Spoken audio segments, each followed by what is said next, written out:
Asset Asia میں، euro Asia میں سب پھیلا ہوا ہے ہر جگہ، اور ان کی محنت اور وہاں پر ان کی ذہنی قابلیت اور ان کی ذہنی قابلیت اور ان کی بے پناہ انوویشن، الحمدللہ اس سے پاکستان کا نام امریکہ میں، یورپ میں اور دوسری جگہوں پر بہت روشن ہوا ہے۔ اس کے لیے ہم ان کو پاکستان آنے کے لیے، یہاں پر اپنے معاملات طے کرنے کے لیے، سرمایہ کاری کرنے کے لیے، گھر بنانے کے لیے اور جو ان کے لوازمات ہیں، ان کو ہم اگر ان کی مدد کریں برق رفتاری سے اور وقت ضائع کیے بغیر، تو میں سمجھتا ہوں کہ اس سے ان کے ہاں بہت حوصلہ پیدا ہوگا، ان کو بڑی ان کی ہمت افزائی ہوگی، اور اس کے لیے ہم جو کچھ بھی کر سکتے ہیں ہمیں مزید کرنا چاہیے۔ محترم ساجد طوری صاحب نے بہت ہی اچھے انداز میں بڑی تفصیل سے بیان کیا کہ کس طرح وزارت اوورسیز ان کے لیے کوشاں ہے اور پوری اپنی ٹیم کے ساتھ مل کر ان کی سہولت کے لیے جو کچھ بھی ہو سکتا ہے وہ کیا جا رہا ہے۔ لیکن میں ہمیشہ ان کو کہتا ہوں کہ they are all great ambassadors of Pakistan. اگر آپ ان کو یوں ہی ملیں، وہاں پر ٹیکسی ڈرائیور سے لے کر کاروباری لوگ ہیں، دفاتر میں کام کرتے ہیں، اگر ان کی ٹریننگ کی جائے، اسکل ٹریننگ کی جائے، جو ہماری لیبر ہے وہ سیمائی اسکلڈ ہے، اگر ان کی پوری اچھی ٹریننگ کی جائے، ان کو سرٹیفکیٹس دلوائے جائیں انٹرنیشنل کمپنیز کے ذریعے، تو جس طرح فلپینس کی جو اسکلڈ لیبر ہے وہ باہر جاتی ہے تو پاکستان کی لیبر کے مقابلے میں دگنا تگنا وہ کماتے ہیں، اور اسی حساب سے ان کی ریمیٹنسز پاکستان دگنا تگنا ان کے ممالک میں۔ میں سمجھتا ہوں کہ یہ وہ شعبہ ہے جس میں ہم بہت کچھ کر سکتے ہیں، اور آج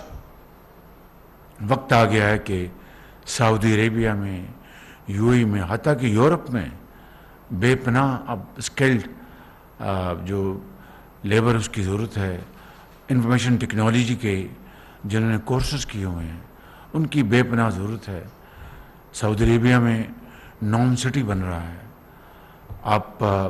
آذربائیجان جائیں تو وہاں کی یوتھ کو انہوں نے بڑی کمال طریقے سے ان کی ٹریننگ دی ہے۔ اگر وہی اسلوب اور وہی ماڈلز ہم پاکستان میں لے آئیں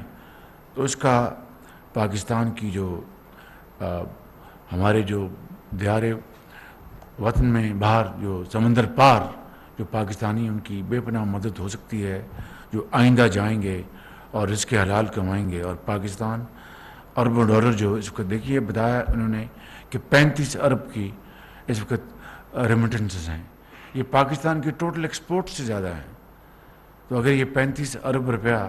اگر 70 ارب ڈالر بن جائے اگلے چند سالوں میں، جو کہ ممکن ہے، تو یہ کوئی بہت بڑا ایک پاکستان کا ایک کارنامہ ہوگا۔ تو اس کے لیے یقیناً آئندہ آنے والی حکومتیں مزید اقدامات اٹھائیں گی۔ میں اس وقت ایک دفعہ پھر ساجد طوری صاحب کو، آپ کے سیکرٹری کو اور آپ کی پوری ٹیم کو میں مبارکباد پیش کرتا ہوں، شکریہ ادا کرتا ہوں کہ آپ نے ان 16 مہینوں میں جو کچھ بھی آپ اس بارے میں کر سکتے تھے وہ آپ نے کیا۔ میں یہاں پر آج کچھ ایک اور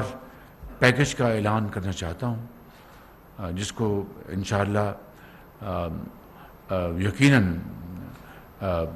بالکل لیٹن اسپرٹ میں اگلی حکومت اس کو عملی جامہ پہنائے گی۔ تو چونکہ ہمارے پاکستانی جو برطانیہ میں، یورپ میں، ان کی اب ماشاءاللہ اولادیں وہاں پر وہ وہاں پر پیدا ہوئیں، وہ پڑھے وہاں پر، تو اب وہ یقیناً اردو کے ساتھ، سندھی کے ساتھ، پشتو بلوچی کے ساتھ، وہ انگریزی یا جس ملک میں وہ رہتے ہیں وہ زبان وہ استعمال کرتے ہیں. تو میں صرف ان کی آسانی کے لیے جو ہم نے یہ ان کی مزید ان کی عزت افزائی کے لیے، ان کے احترام کے لیے، ان کا دل بڑھانے کے لیے اور عملی جو ہم نے کچھ مزید اقدامات اٹھائے ہیں ان کو اگر آپ اجازت دیں تو ان کے لیے، چونکہ یہ کیمراز یہ بات ان کو یورپ میں اور مڈل ایسٹ میں اور نارتھ امریکہ میں پہنچائیں گے، تو آپ اجازت دیں تو یہ پیکج میں انگریزی میں پڑھ دیتا ہوں تاکہ وہاں پر جو بچے اور بچیاں ہماری پاکستانی وہاں بستے ہیں ان کو سمجھنے میں آسانی ہوگی. تو میں خوشی سے یہ ہم نے باہمی مشاورت کی ہے اور اس مشاورت کے نتیجے میں یہ اعلانات کر رہا ہوں. Number 1، establishment of special courts overseas Pakistanis property bill 2023 to resolve the property issues of overseas Pakistanis to the extent of Islamabad has been approved by the Federal Cabinet. The same will be replicated in all other provinces of Pakistan. Number 2, establishment of hotlines under Chief Secretaries of all the provinces and Chief Commissioner in Islamabad for the resolution of property issues of overseas Pakistani. جس طرح ساجد طور صاحب نے فرمایا کہ زمین کا مسئلہ ہوتا ہے وہ فوراً اس صوبے کے چیف سیکرٹری کو، وزیر اعلیٰ کو درخواست کرتے ہیں. جس ماڈل میں ہم نے 2012 میں بنایا تھا، 13 میں پنجاب میں قانون سازی کر کے کیا تھا، تو اس کا بے پناہ فائدہ ہوا تھا. جو لوگ گجرات، جہلم، ساہیوال، سرگودا سے، راول پنڈی سے جو جاتے تھے باہر ہیں، ان کی جھگڑے کیوں بیچارے وہاں پر محنت کرتے ہیں، یہاں پر ان کے زمینوں کے اوپر قبضے ہو جاتے ہیں. تو اس کے لیے یہ جو آپ نے اب باقی صوبوں کے لیے ہم نے یہ بنایا ہے تاکہ پورے پاکستان کو ہم اس سے کور کریں. Establishment of overseas Pakistanis commissions in all provinces on the pattern of Punjab overseas Pakistanis commission جو 2013 میں بن گیا تھا. Reservation of 10% quota for overseas Pakistanis in all public sector housing schemes including 5% rebate on sale price if the amount is sent as remittance in foreign exchange. یعنی 10% quota ہوگا ہمارے overseas Pakistani بھائیوں کا جو بھی پبلک سیکٹر کی ہاؤسنگ اسکیمز ہیں، اور ان کو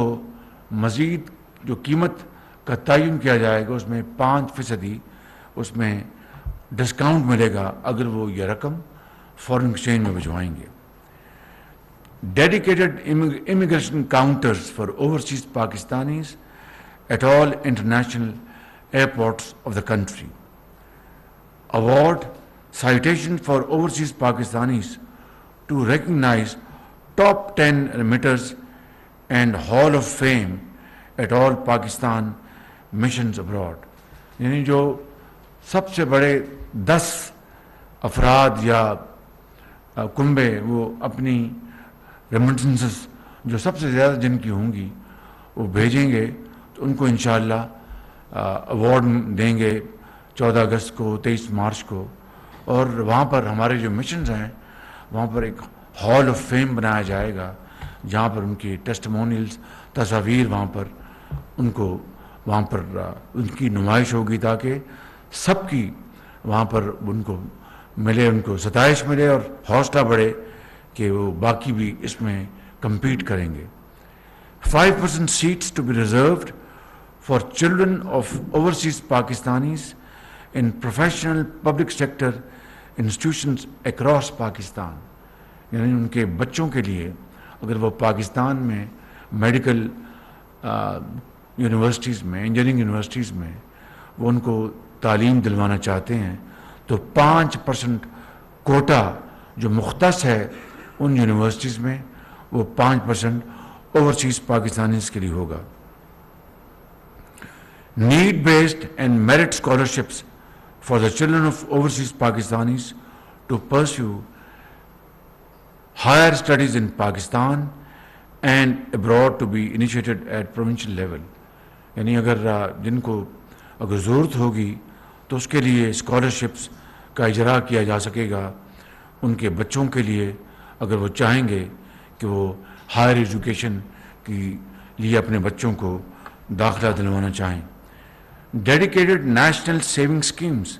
by central directorate of national savings for overseas Pakistanis with attractive rates. Nadra system will be linked with union councils for issuance of marriage, divorce, birth and death certificates to overseas Pakistanis. Number of Nadra and passport facilitation counters to be increased in embassies, Pakistan missions abroad. یعنی یہ تحصیل union council تک ہم یہ نظام لے جائیں گے جہاں پر نادرہ ان کو فی الفور ان کی شادی یا خدا نخواستہ اگر ڈائیورس ہے، بچوں کے سرٹیفکیٹس ان کی وہ ان کو فی الفور مہیا کریں گے یونین کونسل لیول پر. اور یہ جو نادرہ کے پاسپورٹ جو کاؤنٹرز ہیں ان کو ہم اپنے سفارت خانوں میں اور مشن میں ان کی تعداد ان کی بڑھا دی جائے گی. Establishment of camp offices by ministry of foreign affairs in overseas Pakistanis concentration areas in Pakistan along with online attestation of documents to be strengthened and made more effective. Online biometric verification of overseas Pakistanis for the sake of pension, bank accounts, sale and purchase of property. Automatic delisting of blacklisted passports of overseas Pakistanis within stipulated time frame. جن کا passport black list ہو گیا اور مدت پوری ہو گئی ہے تو وہ آٹو پہ نظام ہوگا اور وہ ان کی بلیک لسٹنگ ختم ہو جائے گی. یہ وہ چند اقدامات ہیں جو ہماری حکومت نے باہمی مشاورت کے ساتھ جن کا میں نے ابھی اعلان کیا ہے. لیکن میں سمجھتا ہوں کہ اپنے لاکھوں دیار غیر میں بسنے والے عظیم پاکستانیوں جو کہ ہمارے واقعی سفیر ہیں اور پاکستان ان کے دل میں دن رات سمایا ہوتا ہے، دن میں وہ کام کرتے ہیں، چاہے کوئی ڈاکٹر ہے، کوئی انجینئر ہے، کوئی کاروباری ہے، کوئی دکان ہے، کوئی ٹیکسی چلاتا ہے، مزدوری کرتا ہے، لیکن رات کو جب تھک کر گھر آتا ہے تو خواب میں ہر رات وہ پاکستان اس کے خواب میں پاکستان آتا ہے، پاکستان میں اس کے عزیز و اقارب، خاندان اور دوست. تو میں سمجھتا ہوں کہ اس سے بڑی قومی خدمت اور کوئی نہیں ہو سکتی. میں خراج تحسین پیش کرتا ہوں اپنے عظیم اوورسیز پاکستانیز کو، اور ایک مرتبہ پھر توری صاحب آپ کا شکریہ، سیکرٹری صاحب آپ کا شکریہ، کیپٹن صاحب آپ سب کا شکریہ. پاکستان پائندہ باد.